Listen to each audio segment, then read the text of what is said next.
নরওয়েতে আমি একটা দোকানে গেলাম একটা শার্ট কিনবো, তো সেই শার্টে ট্যাগ লাগানো আছে যে শার্টের একটা বোতাম নাই, এবং এই জন্য এটার দাম 10 ক্রোনা পরিমাণ কম, 10 ইউরো পরিমাণ কম, যেহেতু এর একটা বোতাম নাই। তো সে যখন শার্টটা চুজ করলো, চুজ করার পরে সেলসম্যান দৌড়ায় আসছে, এসে বলতেছে এটা নিয়ে না, এটা নিয়ে না, এটা বোতাম নাই, এটার বোতাম নাই। তো উনি বলতেছে যে হ্যাঁ আমি দেখছি তো বোতাম নাই, এই জন্য তো আমি নিচ্ছি, যেটার দাম 10 টাকা কম। পরে যখন যে ক্যাশে যে লোকটা বসে, সেও বলতেছে ভাই দেখেন কিন্তু বোতাম কিন্তু নাই, বোতাম কিন্তু নাই। তো বলছে হ্যাঁ আমি এই জন্য কিনতেছি, এটা কিনে ফেললো। তখন আমার মনে পড়লো বাংলাদেশ হলে কি হইতো, হ্যাঁ এটা বোতাম ছাড়াই হয়। হ্যাঁ, অথচ দেখেন মানে এটা থেকে বোঝা গেল যে যে মানে ব্যবসায়ের মধ্যে যে সিফতগুলো ছিল, যেই সিফতের দ্বারা মানুষ আকর্ষিত হয়, যে সিফতগুলোর দ্বারা মানুষ আগ্রহী হয়, হ্যাঁ এই সিফতগুলো আমরা ছেড়ে দিয়েছি, এবং এই সিফতগুলোই কিন্তু যারা ইউরোপিয়ানরা বা নন মুসলিমরা তারা এই সিফতগুলোকে নিয়েছে। হ্যাঁ, তো যে এটা এই প্রসঙ্গে আসলো যে ওই সাহাবীরা যখন চীনের ক্যান্টনে গেলেন, সেখানে তারা এই রাসূলুল্লাহ সাল্লাল্লাহু আলাইহি ওয়াসাল্লামের যে সুন্নাত পদ্ধতি অনুসারে ওনারা ব্যবসা শুরু করলেন।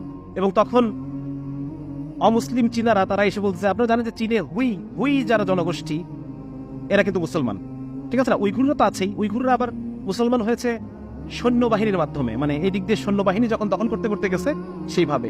কিন্তু চীনের দক্ষিণ দিকে হুই জনগোষ্ঠী, বিশাল একটা পপুলেশন, সেই হুই জনগোষ্ঠী মুসলমান হয়েছে আমাদের এই যে সুফি মেহনত বা ব্যবসায়ীদের দানাগোনা এর মাধ্যমে।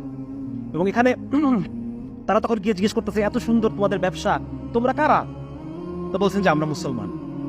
তখন তারা আইডিওলজি দ্বারা প্রভাবিত হয়েছে যে এত সুন্দর মানুষ যারা এত সুন্দরভাবে ব্যবসা করে, তারা নিশ্চয়ই সত্যের পথে আছে, তাদের জীবনটা কত সুন্দর।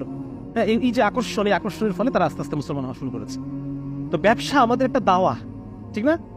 ব্যবসা শুধুমাত্র একটা রিজিক না, শুধুমাত্র একটা জীবিকা না, ব্যবসা শুধুমাত্র জীবিকা না, ব্যবসা মুসলমানের দাওয়া। ব্যবসার দ্বারা ইসলাম, বিশাল ভূখণ্ডে ইসলাম ছড়িয়েছে। আজকে মুসলমান অন্যান্য সবকিছু হারানোর সাথে সাথে আমরা ব্যবসাও হারিয়ে ফেলেছি। অথচ ইহুদির সন্তানরা বাপের সাথে খাওয়ার টেবিলে আলোচনা করে কি নিয়ে জানেন? বলেন তো কি নিয়ে? ব্যবসা নিয়ে আলোচনা করে।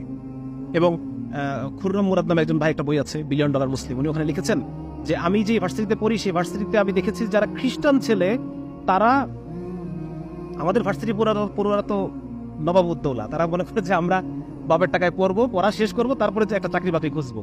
কিন্তু ইউরোপ আমেরিকাতে এটা করার কোনো সুযোগ নাই। ইউরোপ আমেরিকাতে সেখানে তাদেরকে পার্ট টাইম জব করতে হয়। হ্যাঁ, পড়াশোনার পাশাপাশি, ভার্সিটিতে পড়াশোনার পাশাপাশি তাদেরকে পার্ট টাইম জব করতে হয়, জব করে নিজের টিউশন, মানে ভার্সিটির টিউশন ফি এগুলো শোধ করতে